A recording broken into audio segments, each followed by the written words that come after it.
And welcome back, everyone, to Entrepreneuring. I am, as usual, Garrett Weinzierl, and I'm sitting here today with Brian Brushwood. Now, Brian, you're a podcaster, you're a magician, you're, well, according to your website, some kind of wizard.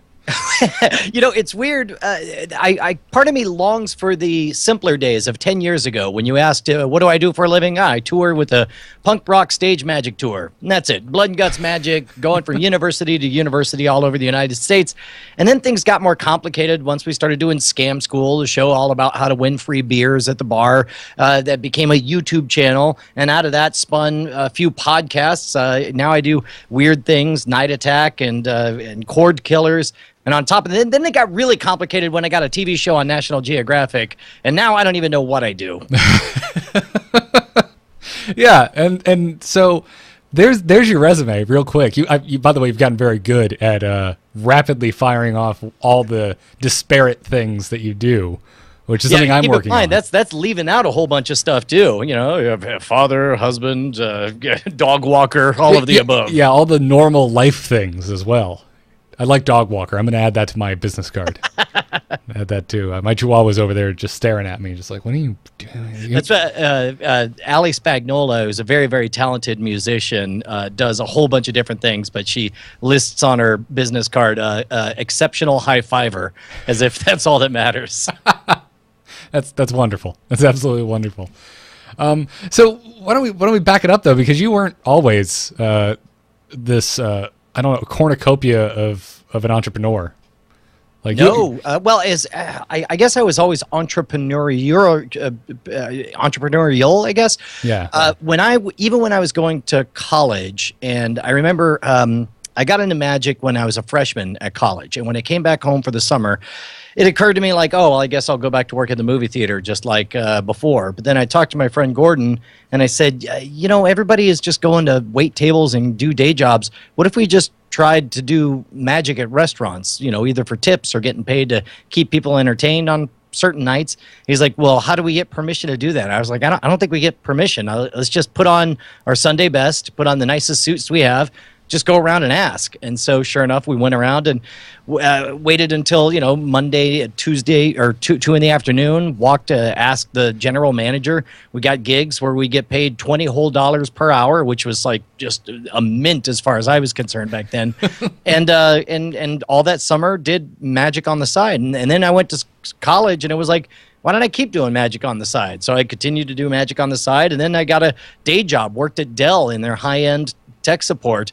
And then I was like, why don't I keep doing magic on the side? And I would, every Wednesday night, I would perform just off of 6th Street and then pass the hat when the band took their break.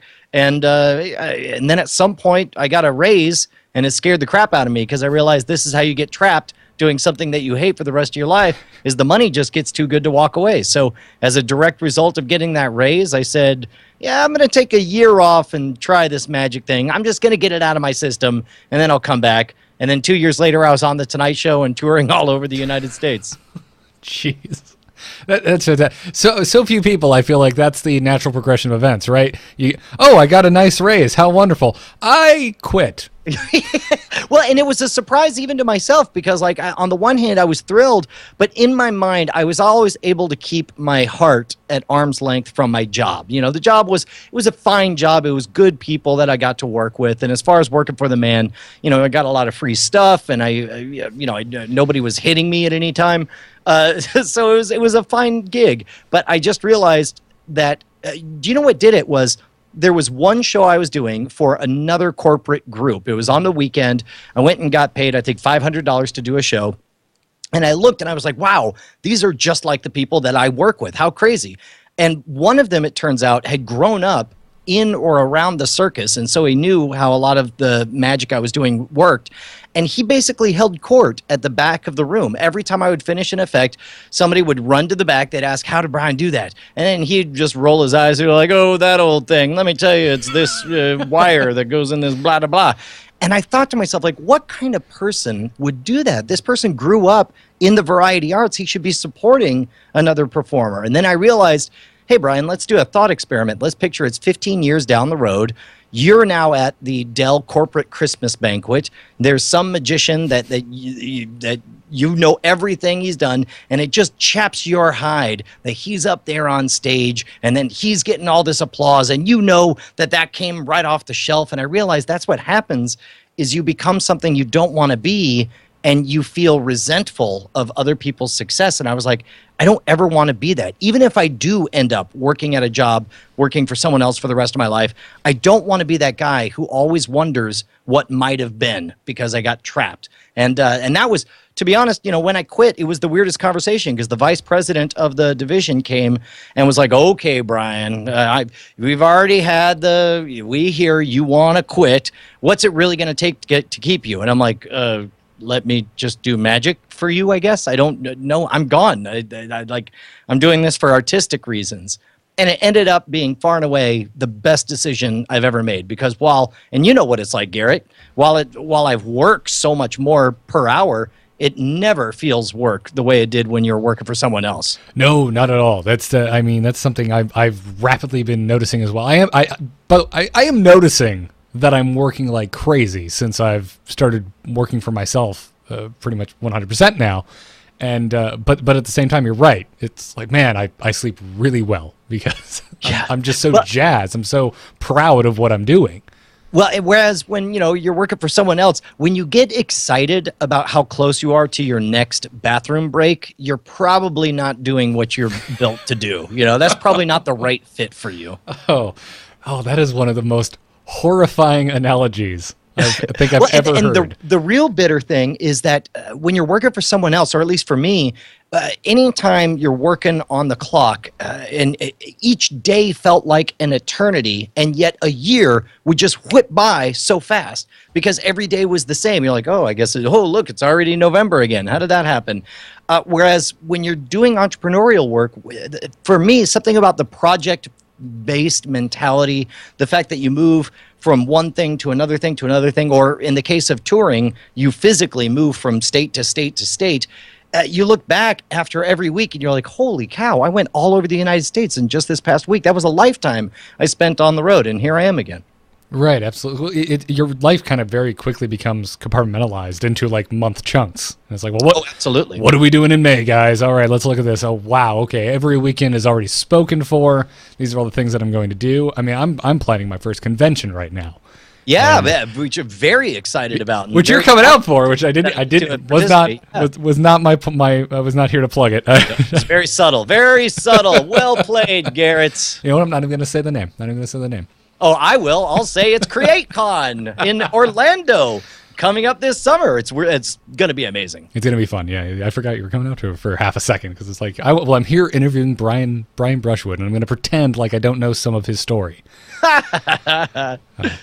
But yeah, that's so, and that for me is just insane. Something I've always wanted to do. Always wanted a reason to get all of my friends together and do that kind of thing. But it's the kind of thing you're talking about. It's like all of a sudden it's like, well, I know May I have to do this for the convention, and the month after that I have to do this for it. It's I don't know. That's a good point because when you're an entrepreneur, you have the freedom to tinker with what on paper might not make sense, but it might turn out to be the smartest thing you ever did. Part of the reason you're doing CreateCon is because Nerdtacular, usually there's a convention every summer that we attend, but in this case, it just got so big that Scott needed to take a break from it. So it may be that by stepping in and doing this, you build something that starts to grow and develop on its own, and it becomes so big that becomes a moneymaker where you didn't even expect it to be. Yeah, absolutely. I mean, really, the bottom line is like, well, I don't want to wait until BlizzCon to see all of the podcasters that I like, so I'll just do my own thing.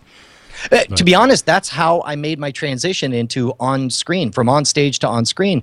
While I was touring, once I had an established set schedule doing magic shows, a lot of colleges say, well, we don't want to bring back the same show the next year.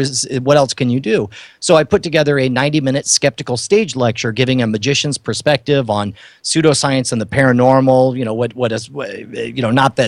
Not that people who say they can read minds are frauds, but if they are, this is the way, a magician might pull it off, that kind of thing.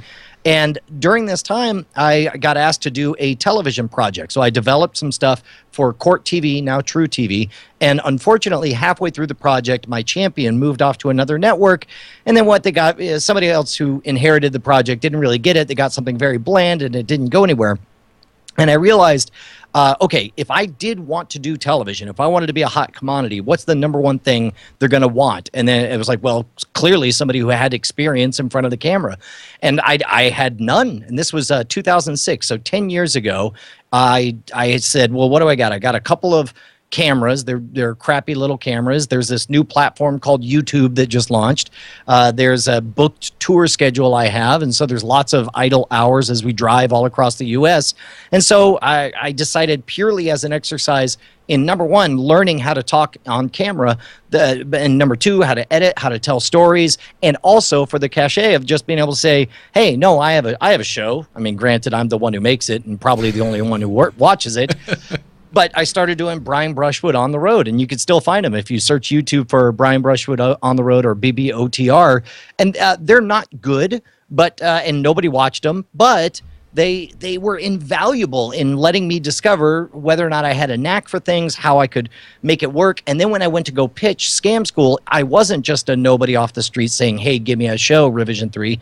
I was able to point to, hey, here's the show I have. Here's a pretty good example of what it would look like. Here's the kind of material I'd like to teach. And that was a fundamentally different position to come from. Oh, that's great. So overall, I'm sure, again, it's hilarious always interviewing people I know and respect, because it's like I'm going to pretend again like I don't know your story, but I'm sure everyone, I mean, it has to be fascinating how you make this work, how you make a living doing this type of thing. So you know, I guess, I don't know, let's maybe rewind to Scam School. How did that all come about? How did you build up something that was monetarily sound in the world of magic? Sure. Well, it's funny because so often, and I think this is the truth for a lot of entrepreneurial ventures, you did it without figuring out a way to monetize it later. I know in my case, I was touring and doing stage shows, and that was fine in that I would show up and I would trade my time for money, and then I'd go on to do another gig. But I had the vague feeling, even 15 years ago, that is like, you know, there needs to be some kind of machinery that's able to make money for me that doesn't involve me being on stage in real time. So I wrote my first book, The Professional's Guide to Fire Eating, basically because I recognized that there was no singular resource that was the most definitive guide to it. And then after having done that, I was like, okay, well, let me use that as a reason to do a bunch of television appearances. And so that's how I showed up on the now defunct Tech TV network and did a couple of bits with them. And then years and years later, I had this idea for Scam School, and I was all set to just produce it on my own. But it occurred to me like, wow, man, having a network would really be a better deal. And this is in the early days of new media, when the idea of just creating your own channel out of thin air was incomprehensible. Well, no one had done it yet. You didn't really know where to start, and the tech to do it was not nearly as affordable or as readily available as it is now. I mean, exactly. I'm recording this on a web camera, and yeah. Oh, sure. Really no, that kind of technology was not possible. And so, but luckily I was still in touch with a lot of the folks I knew at Tech TV. So I reached out as they're creating Revision 3, and they said they wanted to be a tech focused network. And I said, well, would you consider social engineering as a hook? And I could talk about magic and bar scams and tricks and ways to get the girl's phone number and stuff. They loved the idea. We shot a pilot in 2007. And then they gave me word that they wanted to move forward and launch it as a series. Scam School launched in 2008. But here's the amazing part. Scam School, as it originally launched, was just the sidest of side gigs. Once every 2 to 3 months, I would come out to San Francisco. We'd shoot for 3 days, and then I'd leave. They would send send me early cuts as they developed stuff, and I would give notes on it. But I was very hands off of everything early on. And it wasn't until around the time that Discovery bought Revision 3 that we sort of reset everything. And it was finally like, okay, well, one of the ways as a cost-cutting measure was we moved production to Austin, and I took over production. Like I didn't, and all I had just been around enough episodes being made. I'm like, okay, I know how to do this. You need these cameras. They're going to set this white balance. You're going to get this audio. You book these venues and so on. And so all of a sudden I was a producer, but of course, I'm still creating content that's owned by someone else. And then it opened up the opportunity as I built those skills to be able to create my own productions on the side. But even then, the money was never something that could be my full-time day job. I was still a touring full-time magician who was developing all these skills on the side. And it wasn't until on the side, having done all these different podcasts, it wasn't until the advent of Patreon that we were able to say, hey, we'd like to be listener supported on all these projects. And also, we're going to open an online store called scamstuff.com, called it Gear for the Modern Rogue. If you would like to support us directly, you can either donate through patreon.com or you could buy some stuff on the online store. And Garrett, I kid you not, man, it was like 6 years into this journey, all of a sudden a switch flipped, and what was making me 20% of my money just by showing up and doing some shows and then going back on the road, all of a sudden that's where 80% of my money came from. And all of a sudden I didn't have to tour unless it was for a special event that I was excited about doing. And all of a sudden it's unlocked all of these hours so that we're able to double down and start creating even more projects and doing more stuff. So it's one of those things where, as far as how do you make that switch to make it a financially solvent operation on its own, you certainly don't do it overnight, but you lay the groundwork, you build up the brand value, you get to that point, you set up enough avenues where you provide value that then you can unlock the ability for people to pay you for what they get out of what you provide. And then that can be an overnight, switch flipping experience. Yeah, I mean, it's like you build everything first, and then you eventually reach the point where you've garnered enough respect, and people feel they get enough value from your product that you can actually finally start asking for money for that product. Well, and one of the great examples of this was before we started doing Night Attack, which, if you don't know, is a comedy podcast I do with my co-host Justin Robert Young. We've done a few comedy albums, 2 of which hit #1 on Billboard. But before any of that, I used to just want to be good at talking into a camera extemporaneously, making some jokes on the fly, taking some calls. So I'd made an intentionally bad show called the BB Live Show, which is also archived. If you just type in BB Live Show, you can see some of those. And like a month or so in, I would have different guests each time. But then one time, Justin was on because he was the editor-in-chief of iTricks. And we clicked. We had a good time. But after the show, he said, every single time you go live, if you want me here, I will be here. Every single time. And so every time I went live, I'd throw him an email like, hey, I'm going live. You want to come? He was always there every single time. Other people would pop in and leave. And there was a general kind of cast of 4 wacky characters between us and our friends. But when it came time for us to join a network and to create the new iteration of the show called NSFW at the time, I sat down and I was like, okay, well, I know how to do a show without Brett. I know how to do a show without Owen. And then I realized I don't know how to do a show without Justin. He just kept showing, and he never got paid. Neither of us got paid, but he always showed up. He always provided a counterpoint to what I had to offer. He could always cover when technical glitches went sideways. He could tell what joke I was about to make and could sell it a little bit better. And I realized, after 6 months of the two of us, joking around, he had become an invaluable second half of the show. And the two of us have been working together ever since. So you'll notice that so often when anyone begins something with an entrepreneurial angle, they're all like, well, how much money is this going to make me? It's like, if that's the first thing you're thinking of, you may be in the wrong business. You may need just a job. Yeah, because that's an easy way to look at a 9-to-5. It's like, well, oh, sure. Let me weigh my options. Let me see what this company is offering me versus that company. But and not to say that you can't do that. There's definitely ventures that you can pursue where that can be the end goal and you can build it from the ground up to strictly be a money-making machine. But in terms of the more creative avenues, like what you're doing, like what I am doing, it's one of those things. Anytime someone asks me about this kind of stuff, like, how do you? Because it's now the question I get ever since the first of 2016, where this became my full-time gig. Every single time I go to a family gathering, I always get the question of, what do you do? How do you get paid? That's always the question I'm asked. Well, And it's because, and if anyone asks, how to get into this stuff, I always say, well, it's honestly, it's probably bad advice to tell you, go try and be a podcaster. It's probably some of the worst advice anyone can give you. On the flip side, I would say whatever you're doing, I would say it's awesome advice to be a podcaster. I don't care if you're a garbage collector. My guess is that you can make a really entertaining podcast if you become the number one source. As far as I know, there's not a single podcast dedicated to efficient sanitation control. But if you were the person and you got to interview city officials and stuff, and all of a sudden, even though your job hasn't changed, your day job is you're still going, you're still collecting trash, you're still throwing it in the back and stuff, but now all of a sudden you have a business card that says that you're the host of the world's premier sanitation exploration podcast. And then all of a sudden you're able to get yourself booked with the mayor of your local town and say, hey, listeners really curious, a lot of people don't know about the behind the scenes on this stuff. Why don't you talk about the decisions you had to make that led us to this recycling initiative or whatever? Because believe it or not, there are people who are going to be really interested in that stuff. And by virtue of finding an unfilled niche, you get to be, or niche, you get to be the number one authority on it. And who knows where that could go.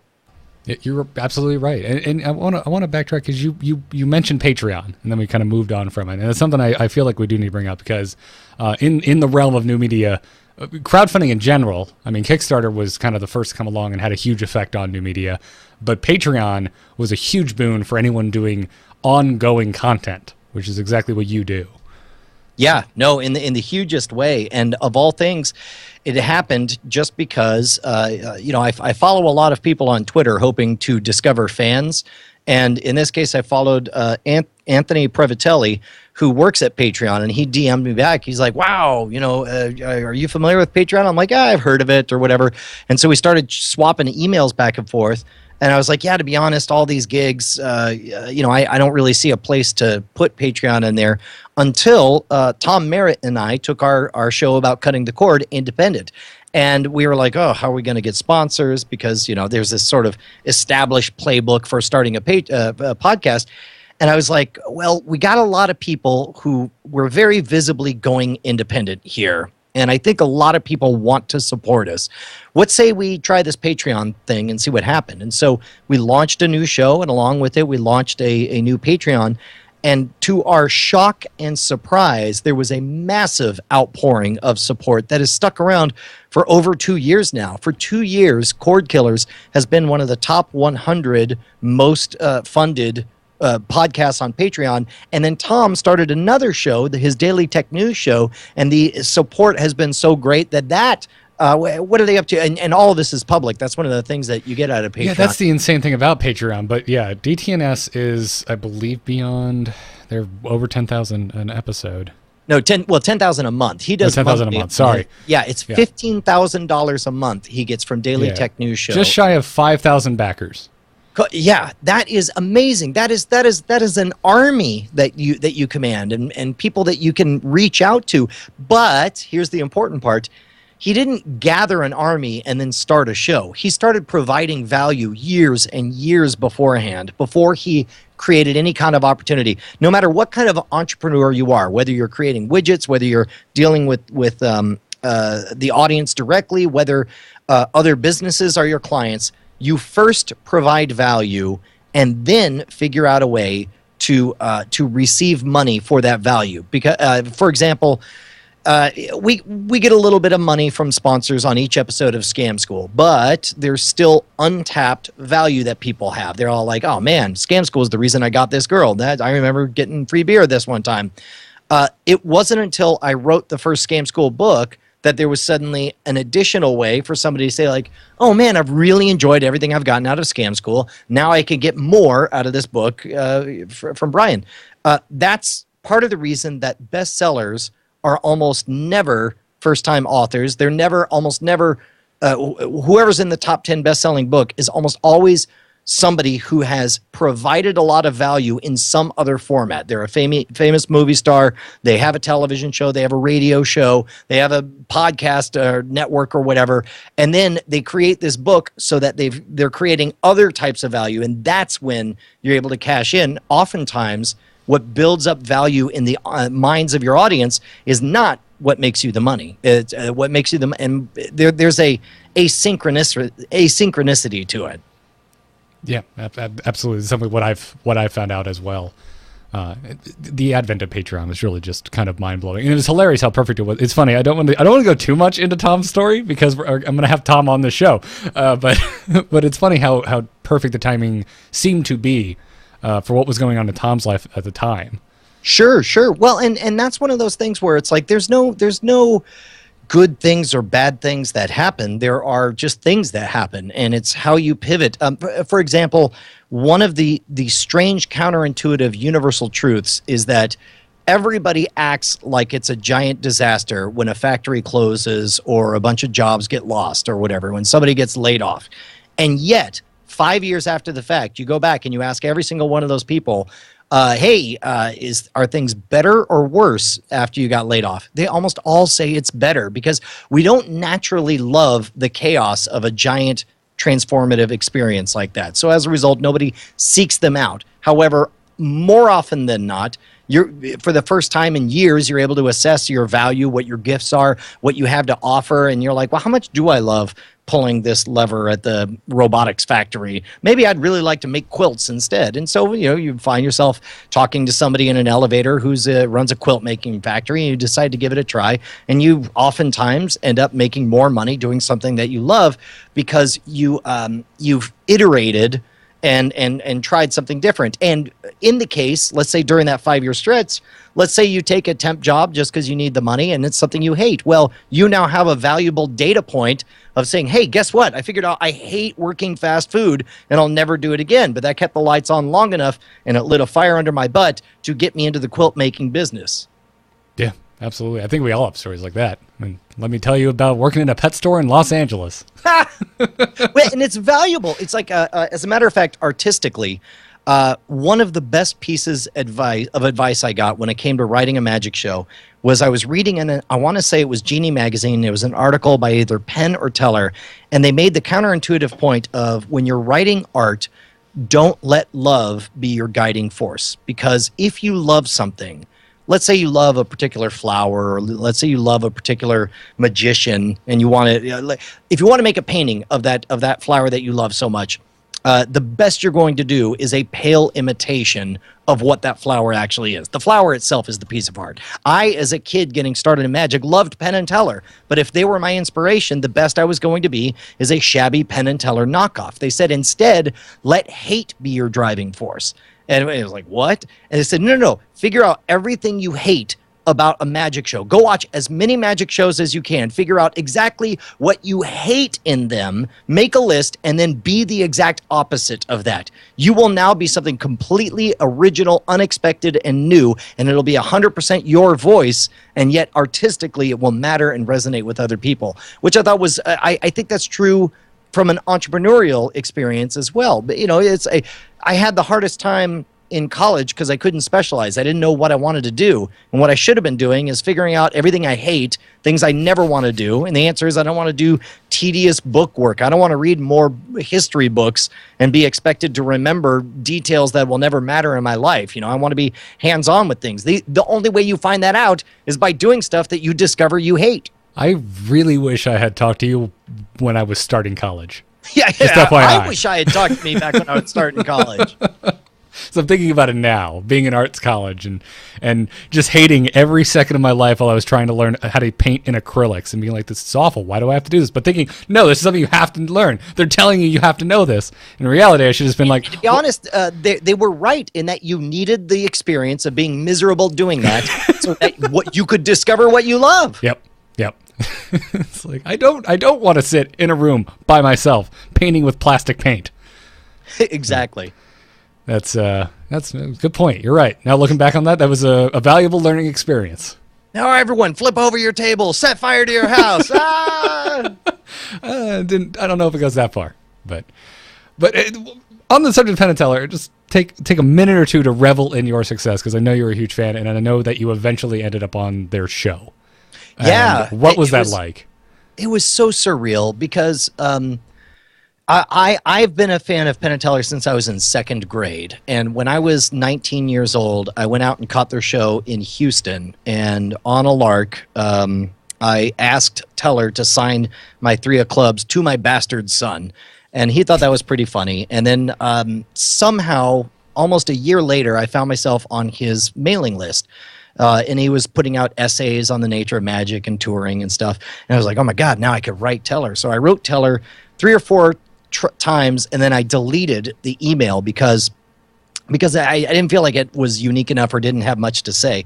And then finally one day I was just pissed off. And because I was pissed off, I wrote him an email titled Fury. And it was talking about how mad I was. Not that they were brilliant or original or successful, but because they got there first. And because they got there first, they're going to be the world's only Penn and Teller of magic. And anything I do is going to look like a shabby Penn and Teller knockoff.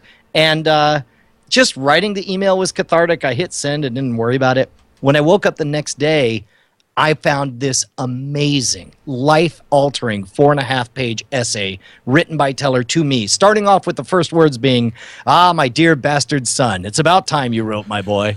and it kicked off a 20-year correspondence and a mentorship where when it comes to all things magic and artistic, Teller's my go-to guy. And, I sent him VHS videotapes of stage shows I was doing. And he told me which parts he liked and which, could use some work. And then, so I've had this very, very deep connection with Teller, which, by the way, if do yourself a favor right now, just type in Brian Brushwood Teller letter in Google. And the next 20 minutes will hopefully change your life.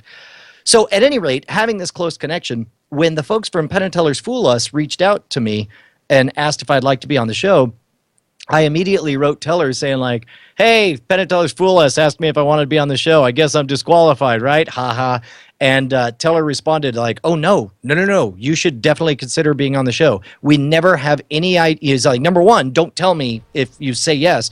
Don't talk to me at all about it because we never even know who's going to be on stage when we go. Because it's technically a contest, they're very, very strict about that. But they say, we have had friends appear on the show before, and I think you'd get a really good experience. And so it was a fun experience trying to write material for your heroes, knowing that, considering that Teller has seen every iteration of every trick I've ever developed, I could either try to write something brand new with the intention of fooling them, or I could just showcase one of my favorite pieces and try to make them laugh. And so that was really my goal to go out. And one of the most satisfying moments is, as close as I've been with Teller over the years, for whatever reason, Penn and I haven't connected very much. But that moment where Penn speaks on behalf of both of them, saying what fans they are and saying nice things about my act, I realized inside was like a second grade Brian just beaming, bursting with joy and energy. I couldn't have been more proud or happier with how that all came about. Oh, man, that's great. 'Cause I remember when you put the original tweet out with the link to the YouTube cap, I could tell from text on a tweet feed how excited you were. It was an amazing, surreal day. Not only the day that I got to share it with everyone, but just the day of shooting it, because that was also, as luck would have it, the podcast awards were doing a live event with where they were giving away the podcast awards, and Night Attack won 2 podcast awards. So if you look at the videos back to back, you could see me show up to the podcast awards in television makeup, wearing the exact outfit that I had just been on stage with to go accept. Oh, that's amazing. Accept stuff. It was amazing. I didn't know that. I didn't know that particular part of the story. That's hysterical. Yeah, it was a big day. Big day. That's awesome. Well, Brian, I really can't thank you enough for coming on and talking to me here. Anytime, man. I look, one of the greatest assets I ever got was the opportunity to work sound for the magician CJ Johnson, because on those 3 to 4 hour drives all over the United States or all over Texas, as we would do these charity events for like local JCs or for Fraternal Order of Police. It was remarkable because CJ, for whatever reason, he was the first adult that ever talked real numbers. He would say, oh yeah, we're being paid, $1,800 for this gig, but, gas is going to cost us $300 and this, that, I'm paying you $120 to do this and so on. and I started to learn about budgeting and that stuff. And my thank you to CJ Johnson, who made it possible for me to make a living doing magic. My thank you to Teller for being the one to sit down and write a 4.5-page essay is that whenever possible, anybody getting started in anything, I always will do my best to make myself available and tell them what I know. And that goes for right now, and that goes for anyone who wants to drop me an email at brian@schwood.com. May take a while for me to get back, but apparently it goes for me too, because Brian, I definitely see you as somewhat of a mentor, because you've cornered me at many a convention and been like, all right, Garrett, let me tell you what you're doing wrong.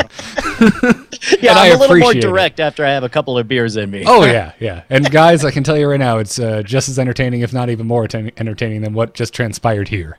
So right on. I sincerely appreciate it, Brian. And everyone, go to schwood.com. Check out Scam School. Check out Cordkillers. Check out Night Attack, as long as you don't mind a few swear words here and there, because it is one of the funniest things on the internet. Brian, sir, thank you again. Everyone, don't forget to subscribe and find out more information about the Arrowhead Center and New Mexico State University at nmsu.edu. Have a good one.